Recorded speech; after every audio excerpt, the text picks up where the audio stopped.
नमस्कार दोस्तों, ऐसी कलम का शायद आप भी इस्तेमाल करते हो। बॉल पेन है, इसे लोग यूज एंड थ्रो बोलते हैं। मतलब इसमें रिफिल नहीं किया जा सकता। एक बार इस्तेमाल कीजिए, लिखकर ख़त्म कीजिए और उसके बाद फेंक दीजिए। लेकिन क्या रिश्तों में भी यूज एंड थ्रो होता है क्या? बहुत सारे लोग इस प्रवृत्ति के होते हैं, इस्तेमाल करते हैं, फेंक देते हैं। और सियासत में तो खूब होता है। और यूज एंड थ्रो वाली राजनीति के मोदी जी तो चैंपियन है। इस्तेमाल करो, फेंक दो, किनारे लगा दो।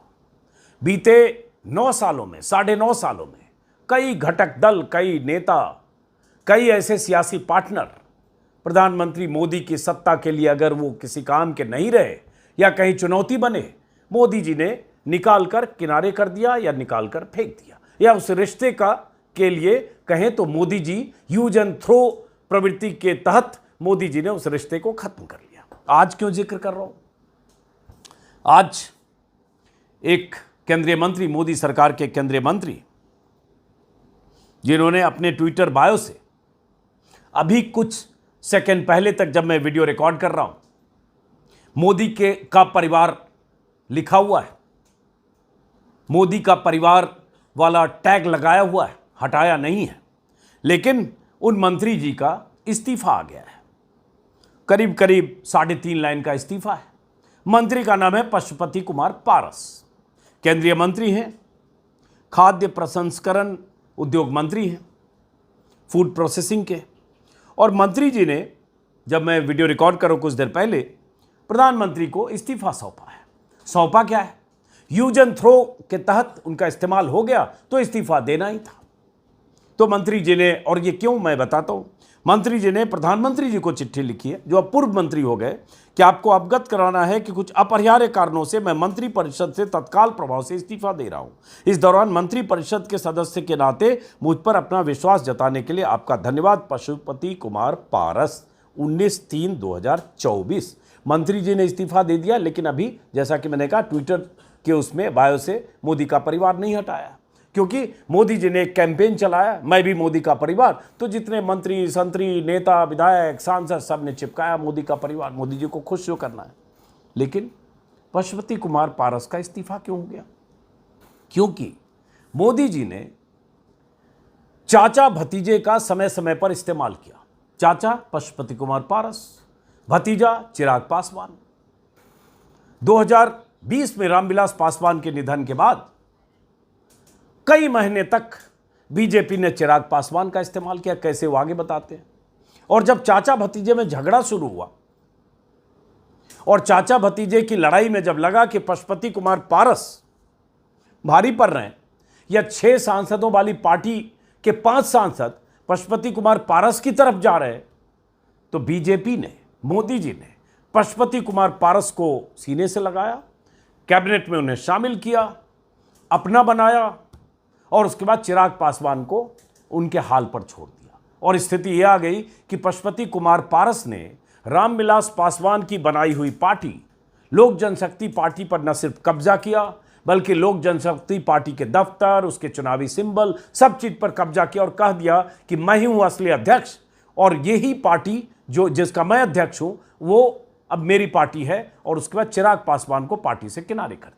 तो 5 सांसद एक तरफ, 6 सांसदों वाली पार्टी थी 2019 में, 5 सांसद एक तरफ चाचा के नेतृत्व में, और भतीजा अकेला एक तरफ, जमुई से सांसद चिराग पासवान।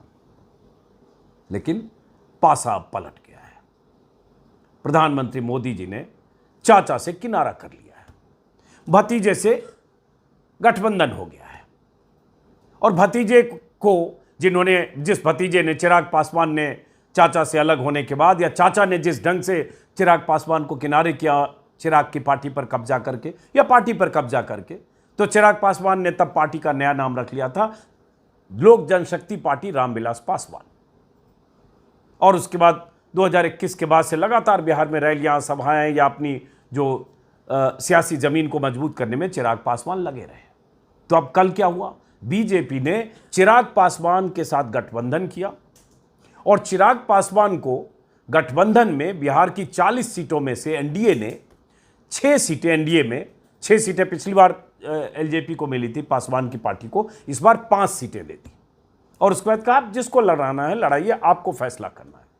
और चाचा इंतजार कर रहे थे कई महीने से कि मैं एनडीए में हूं, मैं तो मंत्री हूं, 5 सांसद हमारे साथ हैं, मोदी जी ने हमें मान सम्मान के साथ 2021 में पार्टी में मतलब एनडीए में शामिल कराया। तो कई महीने से इंतजार कर रहे थे चाचा की सीट तो हमें मिलेगी, लेकिन सीट मिल गई भतीजे को, और भतीजे ने कहा चाचा की जरूरत नहीं है। और चाचा और भतीजे में रार और तनातनी लगातार कई महीने से, बल्कि तनातनी तो चल ही रही थी, तभी चाचा ने कब्जा कर लिया था भतीजे की पार्टी पर। लेकिन मोदी जी का देखिए गेम, यूज एंड थ्रो, कि जरूरत पड़ी तो भतीजे का इस्तेमाल किया, जब लगा भतीजे से ज्यादा चाचा मजबूत है तो चाचा का इस्तेमाल किया। और न सिर्फ इस्तेमाल किया बल्कि चाचा को कैबिनेट में रखा 2021 से लेकर अब तक, अभी कुछ देर पहले तक, और अब चाचा आउट। ये आर्ट मोदी जी का।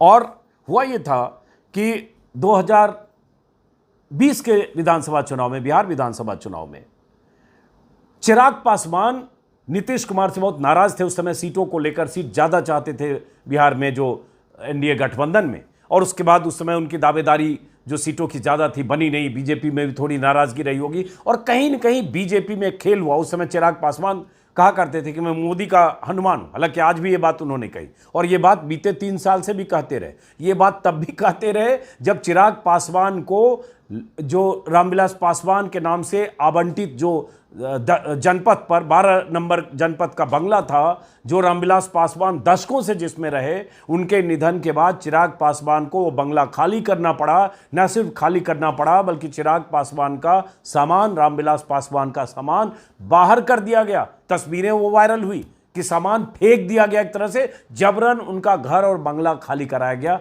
तब तो स्थिति ये थी। हनुमान चिराग पासवान तब भी कहते रहे। लेकिन 2020 के चुनाव के वक्त बीजेपी ने ही चिराग को, एक तरह से कहें, चिराग को हवा दी थी, क्योंकि तब बीजेपी को लग रहा था कि बिहार में नीतीश कुमार का कद थोड़ा छोटा करना है। कद कैसे छोटा होगा, क्योंकि नीतीश कुमार मुख्यमंत्री के दावेदार भी हैं और ऐसे भी कुछ बड़े भाई की भूमिका में।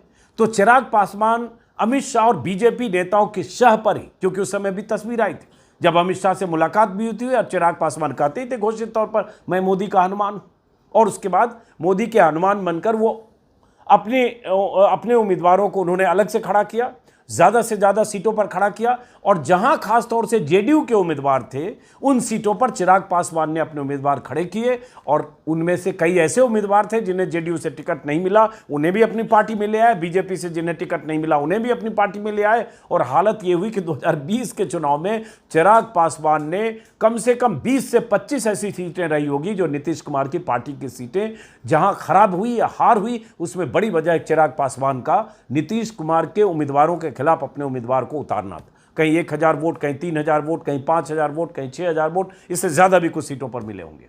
सिर्फ एक सीट चिराग पासवान की पार्टी जीती, वो बेगूसराय जिले की मटिहानी सीट, बेगूसराय का ही मैं रहने वाला हूं, राजकुमार सिंह वहां से जीते चिराग पासवान की पार्टी से। हालांकि बाद में वो जेडीयू में चले गए, तो पार्टी खत्म हो गई चिराग पासवान की। और वहीं से चाचा भतीजा में लड़ाई शुरू हुई कि नीतीश कुमार के खिलाफ क्यों भतीजा गया, क्योंकि चाचा को सत्ता में रहना था। और उसके बाद चाचा भतीजे की लड़ाई में पहले तो भतीजे को शाह मिली, क्योंकि चिराग पासवान की हैसियत नहीं थी, या मैं कहूं हिम्मत नहीं थी। अगर अमित शाह या जेपी नड्डा या मोदी कह देते कि तुम क्यों नीतीश कुमार के खिलाफ सीट पर अपने उम्मीदवार खड़े कर रहे हो और इससे नीतीश कुमार सीटें हारेंगे और बीजेपी में एनडीए का ही नुकसान होगा, तो चिराग पासवान ऐसा नहीं करते। लेकिन चिराग पासवान हेलीकॉप्टर से भी घूम रहे थे, पूरी ताकत से लड़ रहे थे, क्योंकि उन्हें लग रहा था 5-10 सीटें जीत सकते हैं। और अगर 5-10-15 सीटें कुछ जीत जाते, जैसा चिराग को लग रहा था, तो फिर बीजेपी के लिए कोई रास्ता होता, बीजेपी कुछ उनको एडजस्टमेंट करती, कुछ उनको चिराग को मिलता शायद सत्ता में साझेदारी। तो बीजेपी ने कई तरह की चालें चली, चिराग पासवान उस चाल में फंसे, और उसके बाद बिहार में उनकी पार्टी चुनाव में एक तरह से एक जीती, जो मैंने कहा, और उसके बाद खत्म हो गई। उसके बाद बीजेपी को लगा अरे ये तो हार गया हर जगह। हाँ, लेकिन नीतीश कुमार की सीटें शायद 42 या 43 सीटों पर नीतीश कुमार आ गए, सबसे लोएस्ट पर। उसके बाद भी चिराग पासवान मोदी का हनुमान खुद को कहते रहे। नीतीश कुमार नाराजगी जताते रहे, उन्हें अंदेशा था और उन्हें अंदाजा था कि यह बीजेपी की शाह पर हुआ, इसलिए नीतीश कुमार गाहे बगाहे अपनी नाराजगी जताते रहे, और उन्होंने तय किया कि इसको दूर करो पार्टी से। और उसके बाद वही गेम प्लान हुआ जिसमें पशुपति कुमार पारस बीजेपी के करीब आ गए, एनडीए का हिस्सा बन गए और पशुपति कुमार पारस केंद्र में 2021 में मंत्री बन गए। हाजीपुर से सांसद है, वही हाजीपुर जहां से किसी जमाने में रामविलास पासवान ने 1977 में रिकॉर्ड तोड़ जीत हासिल की थी। बाद में रामविलास पासवान कई बार 8 या 9 बार हाजीपुर से अलग अलग समय में चुनाव लड़े, जीते, बीच में एक बार हारे भी।